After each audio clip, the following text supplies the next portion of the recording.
आप हमेशा कर्म करते रहते होते, लेकिन कर्म छोड़ना आपके बस की बात नहीं होती। क्यों जन्म से लेकर मरते दम तक हमें कोई ना कोई कर्म करना ही पड़ता है, उससे हमारा छुटकारा नहीं। आपको यह लगता है कि इच्छा छोड़ देना मतलब कर्म छोड़ देना, फल छोड़ देना, सब कुछ छोड़ देना, लेकिन ऐसा नहीं है। आप कहेंगे कोई इच्छा ही नहीं तो हम कर्म करें क्यों? लेकिन यह सवाल भी आपकी इच्छा से भरा हुआ है, क्योंकि आपने अपनी ज़िंदगी में कभी बिना इच्छा के कोई कर्म किया ही नहीं होगा। इसलिए यह सवाल आपके मन में उठना स्वाभाविक है। लेकिन इच्छाओं को छोड़ने से कर्म नहीं छूटता। सिर्फ जो गलत कर्म है वह अपने आप छूट जाता है। जिस तरह पेड़ पर फूल खिलते हैं, उसी तरह जिंदगी में कर्म खिलते हैं। यह बात अपने मन में उतारनी होगी। आपके लिए एक बहुत साधारण सी लेकिन बड़ी गहरी बात बताना चाहता हूँ। जब आप अपने लाडले के साथ खेल रहे होते हो, तब आपको फल की कोई भी आकांक्षा नहीं होती। हार या जीत का कोई सवाल मन में पैदा नहीं होता। लेकिन जब आप बड़ों के साथ खेलने लगते हो, तो हार जीत का सवाल मन में उठने लगता है। बच्चों के साथ खेलते समय जो आनंद आ रहा था, वह बड़ों के साथ खेलते समय नहीं आ रहा था। इसकी वजह क्या है, यह जानने की कोशिश करनी चाहिए। लेकिन आपने ऐसा कभी सोचा ही नहीं होगा, इसलिए यह सवाल अब तक बरकरार है। इसका सिर्फ एक ही कारण है, वह है हमारे जीत की आस और हमारे हार का डर। जब आप अपने बच्चों के साथ खेल रहे थे, तब उन्हें हराने का कोई ख्याल आपके जहन में नहीं था, बल्कि खुद हार जाने में आपको आनंद मिल रहा था। आप ज़मीन पर लेटे होंगे और आपके छाती पर बैठकर आपका बेटा नाच रहा होगा, खुश हो रहा होगा। मैंने अपने बाप को हरा दिया, ऐसा महसूस होता होगा। लेकिन वास्तव क्या है, यह बात आप जानते हो। वह बच्चा नहीं, सही ज्ञान न होने की वजह से उसे झूठी जीत सही जीत लग रही थी। सिर्फ आप जानते थे उसके खुशी में ही आपकी खुशी छिपी है। इसलिए आपने हार या जीत की किसी तरह की कोई इच्छा मन में पनपने ही नहीं दी। लेकिन आपका कर्म नहीं छूटा, आपका आनंद नहीं बिखरा, बल्कि वह द्विगुणित हो गया।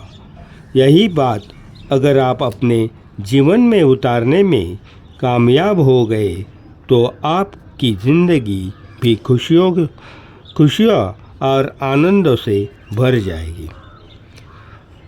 आजकल हर आदमी कहता है मुझे स्वतंत्रता चाहिए, मुझे स्वतंत्रता चाहिए, मैं अपने फैसले खुद ले सकता हूँ, मुझे कोई नहीं रोक सकता। अरे भाई साहब, हाँ, तुम्हारे निर्णय तुम ही ले लो। हर आदमी अपने खुद के सवालों में इतना उलझा है कि आपके निर्णय लेने के लिए उसके पास शायद ही समय होगा।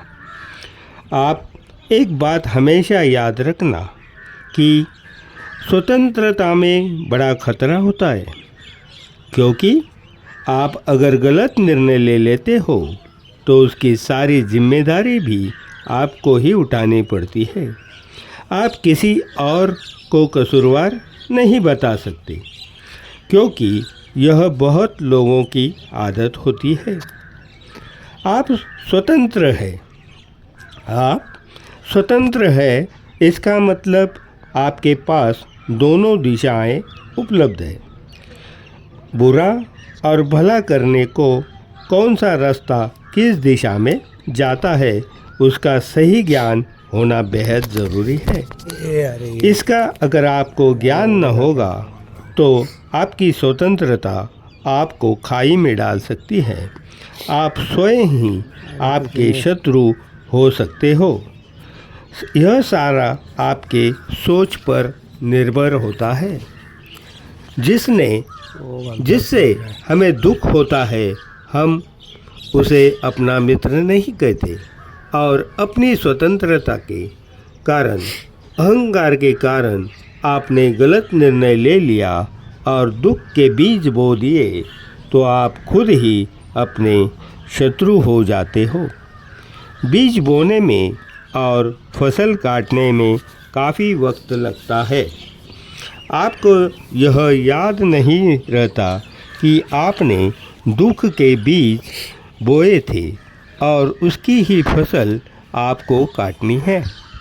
आप सोचते हो बीज तो मैंने अमरूद के बोए थे, लेकिन जहर के फल कैसे उपलब्ध हो गए। ऐसा कभी नहीं होता। जो बीज आप इस जगत में बोते हो, उसी का फल आपको मिलता है। उसी के अतिरिक्त कुछ मिलना संभव ही नहीं है। आप वही पाते हो जिसकी आपने तैयारी की हो। आप वहीं पहुंचते हो जहां की यात्रा आप शुरू करते हो। यात्रा करते समय भले ही आप अन्य मंजिल के बारे में सोचते रहेंगे, लेकिन पहुंचेंगे वही जिस रास्ते पर आप चल निकले हो। सोचने से सिर्फ आप मंजिल तक पहुंच नहीं सकते। आप किस रास्ते पर चल रहे हो, यह तय करता है कि आपकी मंजिल कौन सी है। फल ही तो कसौटी होती है बीज की। फल ही निश्चित करता है कि आपने कौन सा बीज बोया था। आपको उसके उपरांत कुछ भी कहने की ज़रूरत नहीं होती। सारी दुनिया को आप अपने आप पता चल जाता है कि आपने कौन सा बीज बोया था। इस जगत का हर इंसान अपने जीवन में आनंद लाना चाहता है, लेकिन कितने लोग यह आनंद अपने जीवन में लाने में कामयाब होते हैं। हम सभी अपने जीवन में शांति चाहते हैं, लेकिन कितने लोगों को यह शांति मिलती है। हम सभी चाहते हैं कि हमारे जीवन में सुख बरसे, लेकिन बरसता कहाँ है।